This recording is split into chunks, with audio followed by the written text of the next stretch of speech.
क्या आपने कभी सोचा है कि कूड़ा करकट भी किसी की जिंदगी बदल सकता है? जिस चीज को हम बेकार समझकर फेंक देते हैं, वही किसी को करोड़पति बना सकती है। आज की कहानी एक ऐसे इंसान की है जिसने कचरे को अपनी सबसे बड़ी ताकत बना लिया और देखते ही देखते एक बड़ी कंपनी खड़ी कर दी। यह सिर्फ एक कहानी नहीं, बल्कि एक सच्ची प्रेरणा है जो आपकी सोच को बदल सकती है। दोस्तों, अगर आप भी जिंदगी में कुछ बड़ा करना चाहते हैं, तो इस वीडियो को अंत तक जरूर देखें। राजेश एक छोटे से शहर में रहने वाला आम आदमी था।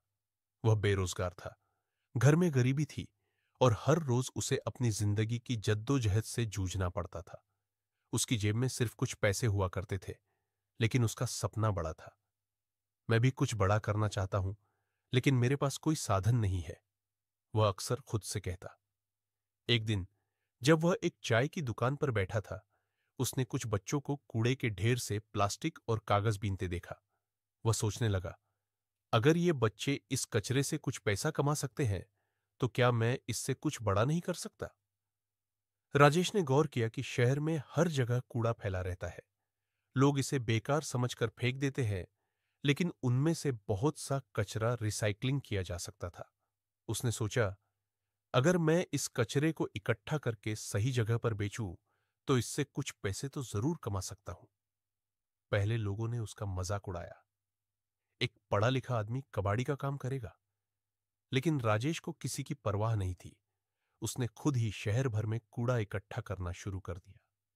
धीरे धीरे उसने सीखा कि कौन सा कचरा रिसाइकलिंग किया जा सकता है, कौन सा कचरा बेचकर पैसा कमाया जा सकता है।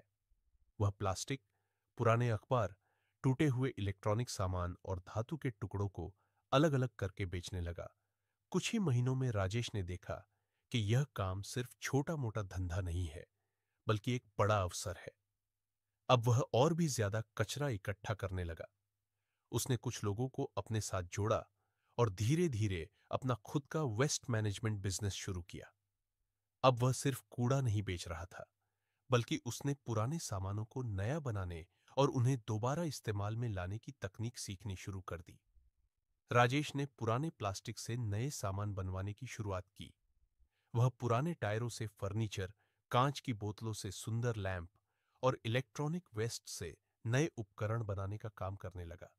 अब वह अकेला नहीं था। उसके पास एक टीम थी, एक छोटा सा ऑफिस था और उसका काम तेजी से बढ़ने लगा था।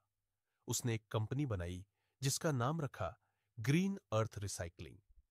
अब उसकी कंपनी शहर भर से कचरा इकट्ठा करके इको फ्रेंडली प्रोडक्ट्स बनाती थी, जिन्हें बड़े बड़े बिजनेस और कंपनियां खरीदने लगी। एक दिन एक बड़ी फर्नीचर कंपनी ने राजेश से संपर्क किया। उन्होंने कहा, अगर तुम हमें प्लास्टिक वेस्ट से बने मजबूत फर्नीचर दे सकते हो, तो हम तुम्हें लाखों में भुगतान करेंगे। यह राजेश के लिए एक बड़ा मौका था। उसने पूरी मेहनत से काम किया और कंपनी को बेहतरीन क्वालिटी का सामान बनाकर दिया। परिणाम यह हुआ कि उसे और भी कई बड़े ऑर्डर मिलने लगे। अब वह एक साधारण कबाड़ी वाला नहीं, बल्कि एक सफल बिजनेसमैन बन चुका था। कुछ ही सालों में ग्रीन अर्थ रिसाइकलिंग देश भर में मशहूर हो गई। राजेश अब सिर्फ अपने शहर तक सीमित नहीं था, बल्कि उसने दूसरे शहरों में भी अपने प्लांट लगा दिए। अब वह बड़े बड़े सेमिनारों में बुलाया जाता था, जहां वह लोगों को यह सिखाता कि कचरा भी सोना बन सकता है, अगर उसे सही तरीके से इस्तेमाल किया जाए। दोस्तों, कोई भी काम छोटा या बड़ा नहीं होता। अगर हम किसी काम को सही तरीके से करें, तो वह हमें ऊंचाइयों तक ले जा सकता है। दोस्तों, दूसरों की सोच की परवाह मत करो। जब राजेश ने यह काम शुरू किया, तो लोगों ने उसका मजाक उड़ाया, लेकिन उसने किसी की बातों की चिंता नहीं की और आज वह करोड़पति है। हर समस्या एक अवसर होती है। लोग कूड़े को समस्या मानते थे, लेकिन राजेश ने उसे अपने बिजनेस का आधार बना लिया। मेहनत और लगन से कुछ भी संभव है। अगर आप कुछ करने की ठान लें, तो हालात चाहे जैसे भी हों, सफलता जरूर मिलेगी। आपको यह कहानी पसंद आई? नीचे कमेंट में सफलता लिखकर हमें बताएं। चैनल को सब्सक्राइब करें और बेल आइकन दबाएं, ताकि ऐसी ही मोटिवेशनल कहानियां आपको मिलती रहे।